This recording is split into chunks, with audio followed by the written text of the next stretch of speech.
Reincarnation among the early Greeks. We mostly know Pythagoras from his groundbreaking work on mathematics, and Empedocles for his theory of the four elements. But both figures also believed in reincarnation. They even claimed they could remember their past lives, and not just as humans, but even as animals and plants.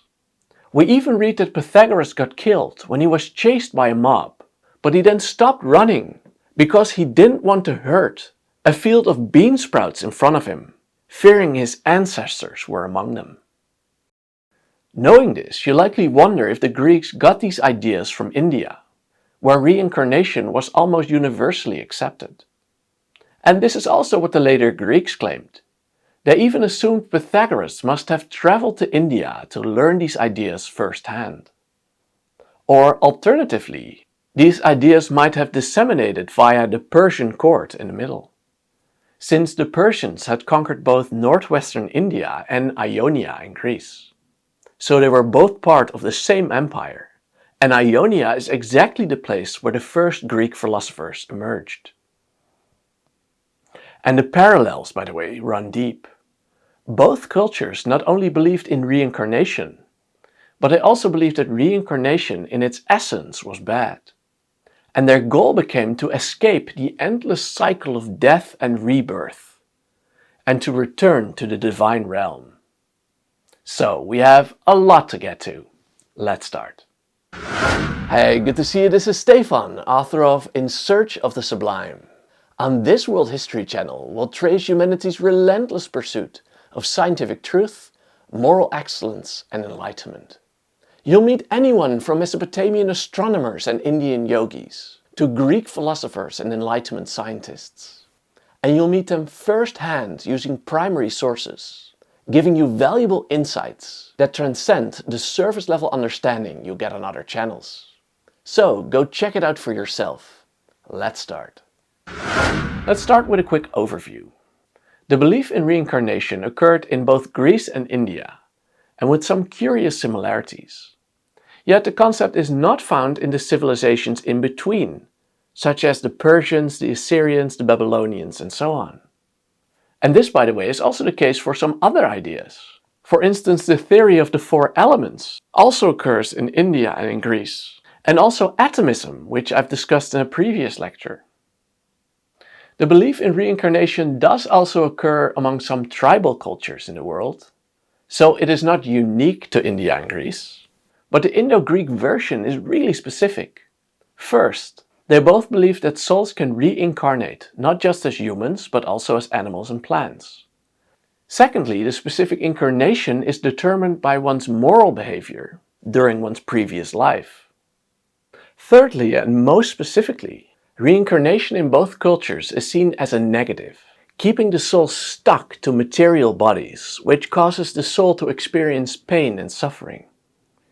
And fourthly, the goal in both cases, therefore, is to escape this endless cycle of death and rebirth, and to instead return to the divine realm.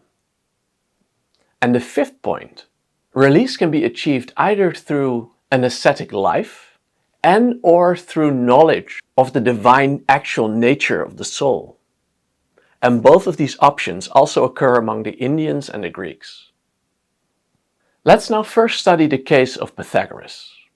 Pythagoras came from the island Samos, which is close to the Ionian coast in modern-day Turkey, where the earliest Greek philosophers lived. However, Pythagoras later moved to the small city of Croton, in South Italy, where he set up his famous sectarian society. Many people associate Pythagoras with his achievements in mathematics, without realizing that he was also an extreme eccentric. He often wore a golden crown and a white robe, and claimed to have special powers. A new student was not allowed to see him in his school until he completed a 5-year initiation period, and for this period of time they were only to listen to Pythagoras lecture from behind a veil, while they had to remain completely silent. Pythagoras also believed in metempsychosis, or the transmigration of the soul, or reincarnation. The prominent Greek philosopher Empedocles said about him, quote, "When he strained with all his mind, He could easily see everything there is in 10, yes even 20 human lifetimes.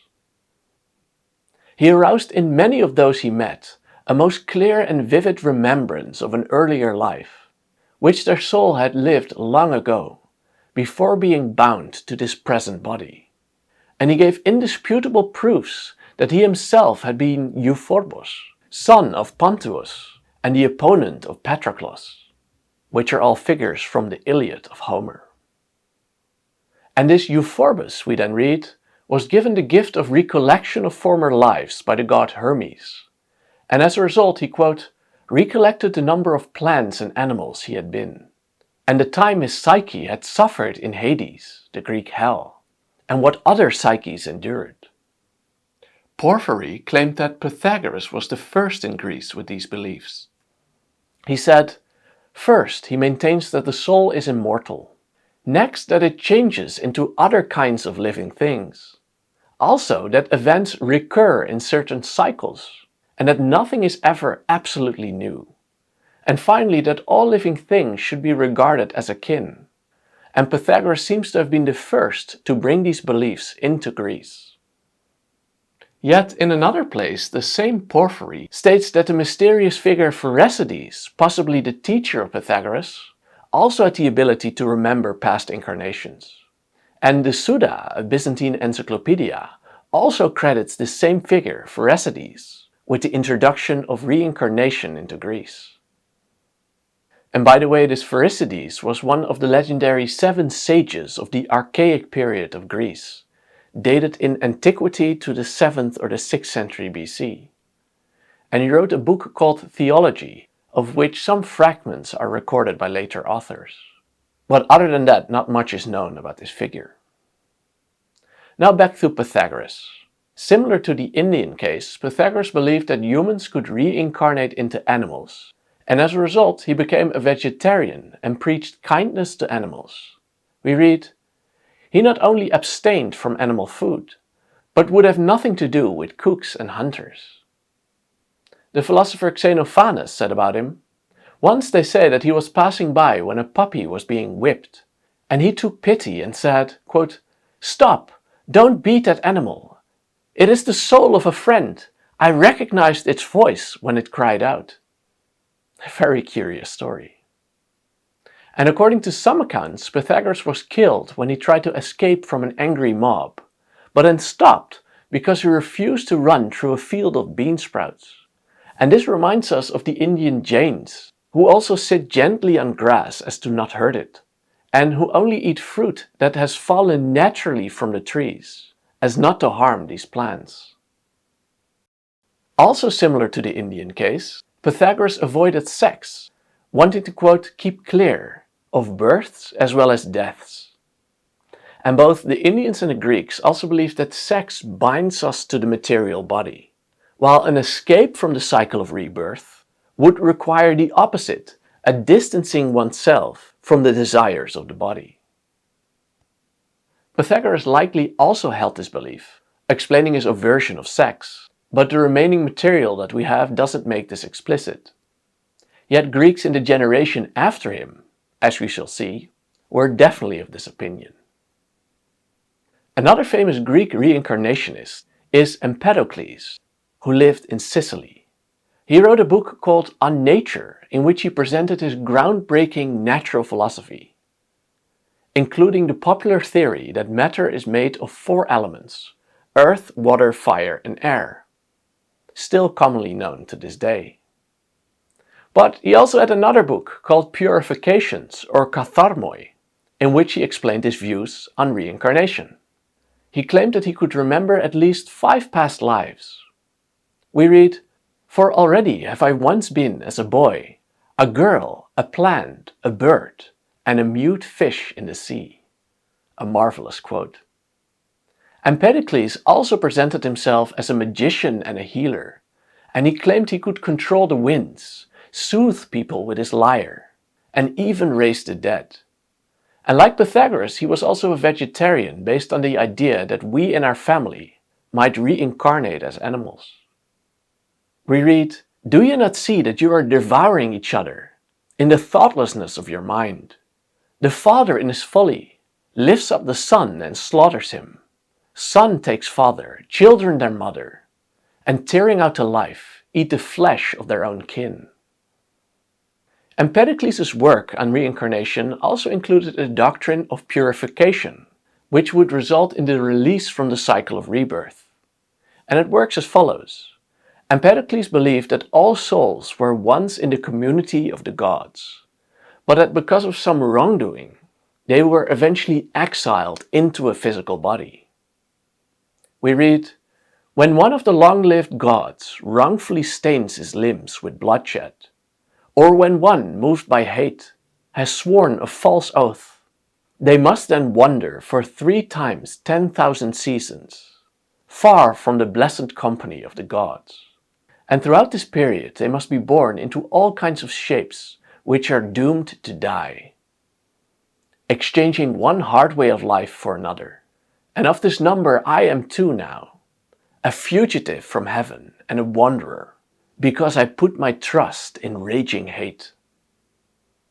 But after this long time period, we read, the soul will experience one last incarnation on earth, after which the soul is purified and returns to the gods. We read, "During this last incarnation, people become prophets and poets and healers and princes among the earth-dwelling humans. For this life they blossom forth as gods, highest in honor." And this might explain why Empedocles identified himself as a prophet, a poet, and a healer. And he also dressed so that the people on the streets took him for a prince. He was envisioning himself in one of those last incarnations. In another account, we read that he wore stately robes, gold with purple ribbons like a priest, and bronze shoes and a wreath of laurel like a newly crowned victor at Apollo's games. And we also read that a bronze statue in Agrigento in Sicily portrayed him with his head mysteriously covered. Empedocles even announced himself to the general population as, quote, "an immortal god among you." He said, "I surpass mortal men, who are subject to many deaths. I walk among men as a god, no longer immortal. I have been set free." And according to popular account, he eventually led a group of followers to the top of the active volcano, Mount Etna, and then jumped into it, committing suicide, quote, "to show that he was a god." And that was the end of Empedocles. Associated with the Pythagoreans are the Orphics, a group of wandering ascetics who are also dated to the 6th century BC and who also resided in South Italy, just as Pythagoras. The Orphics were the followers of Orpheus, who, unlike Pythagoras, doesn't seem to have been a real historical individual. They too were committed to vegetarianism, celibacy, and reincarnation, and also those purity rites. And like Empedocles, they also believed in a release from the endless cycle of reincarnation. In their view, this release could be attained by the recollection of one's own god nature. Here too, the cycle of birth and death was seen as a negative outcome, and as a result, they sought escape from, quote, "this sorrowful, weary wheel," the wheel of reincarnation. And this reminds us of the wheel of samsara, samsara chakra in Indian, which is an important concept in Hinduism, Jainism, and Buddhism. And there also is the wheel of becoming, bhava chakra of Buddhism. So in both cases, that cycle of reincarnation was envisioned metaphorically as a wheel. The Orphics also claimed that reincarnation was punishment for the soul, causing it to experience pain, decay, and death during those endless lives. According to Plato, who wrote about the Orphics say that the body is the tomb of the soul, a very famous expression, as if the soul were dead in its present existence. He continues, "The followers of Orpheus hold that the soul is undergoing punishments for some reason, and that it has this shell around it, the body, like a prison, to keep the soul from running away." Also like the Indians, Plato explained that the Orphics believed that desire was the force that keeps us from release. It keeps us stuck to the material world. Plato said that it turns the soul, quote, upside down, that is aimed towards matter instead of to the divine, and that this attitude is what keeps the soul embodied. And this desire must be corrected by a recollection of the true nature of the soul. And this was necessary, the Orphics claimed, because people have forgotten their own origin.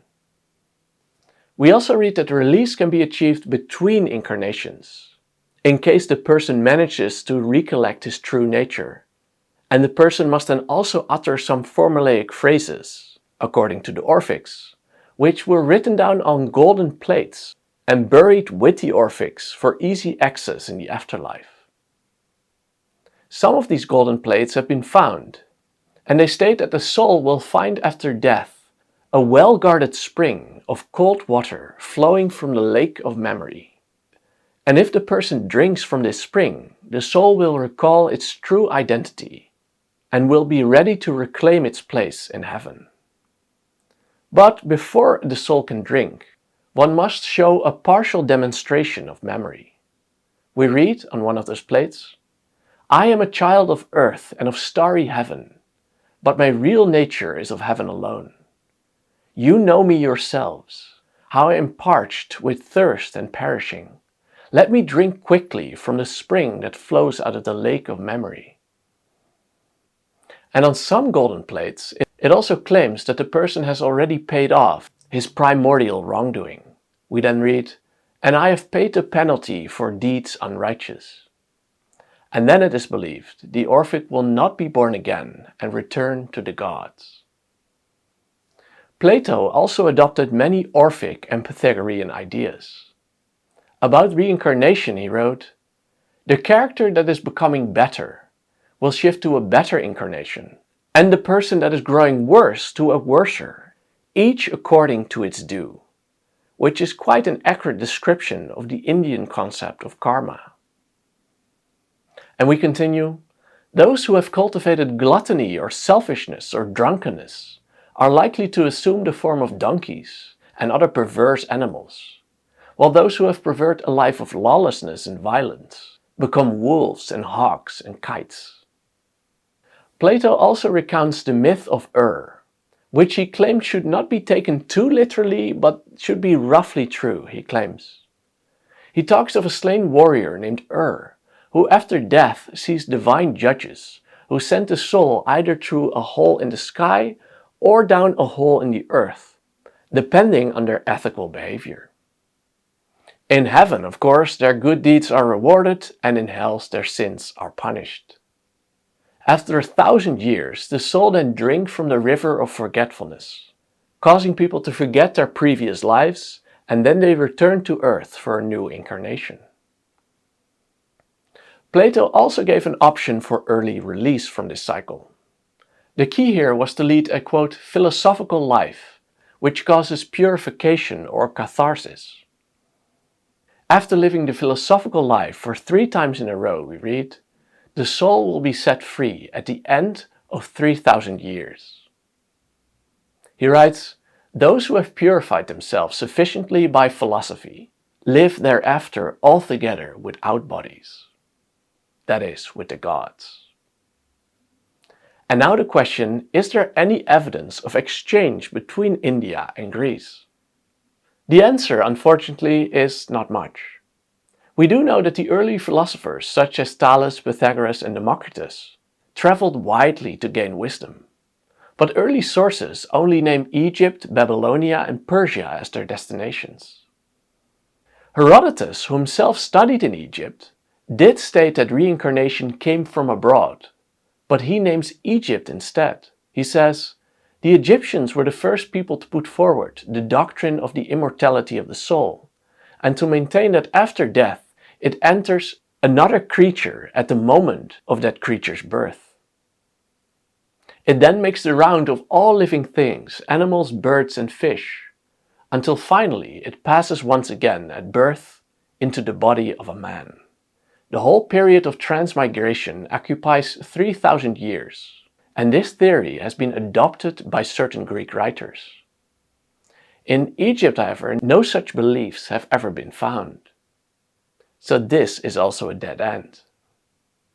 Much later Greek writers from the 2nd and 3rd century AD, so about 8 centuries after Pythagoras, did claim that the early philosophers also traveled to India. But these accounts came long after Alexander's invasion of India and his chat with the naked sages of India, which I'll discuss in a later lecture. So these Greeks, seeing those similarities in ideas, likely retroactively added India to the travel destinations of the early philosophers. Now let's go through some of these early quotes. Pausanias in the 2nd century AD wrote, quote, "The Chaldeans and the Indian wizards are the first people to my knowledge, who ever said that the soul of man is immortal. And one of the most important Greeks they convinced was Plato."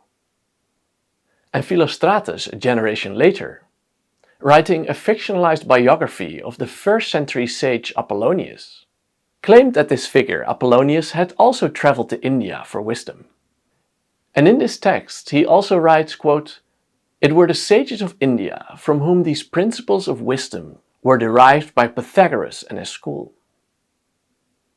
And Apuleius in the 2nd century AD writes, "He, Pythagoras, next approached the Chaldeans and the Brahmins, the priests of India, a race of wise men who live in India. And among these Brahmins he sought out the gymnosophists, or the naked sages. And it was from the Brahmins that he derived the greater part of his philosophy, the arts of teaching the mind and exercising the body, and the doctrines as to the parts of the soul and its various transmigrations." And Eusebius from the 3rd century AD, a Christian writer by the way, writes, "In fact the said Pythagoras, while busily studying the wisdom of each nation, visited Babylon and Egypt and all Persia, being instructed by the Magi and the priests. And in addition to these, he is related to have studied under the Brahmins. And from some nations he gathered astrology, this is usually said to come from the Persians, and from others geometry and arithmetic and music, and different things from different nations. And only from the wise men of Greece did he get nothing, wedded as they were to a poverty and lack of wisdom. So he himself became the author of instruction to the Greeks, in the learning which he had procured from abroad." But what if we assume some kind of influence just for a moment? In what direction would it have traveled? From Greece to India or India to Greece?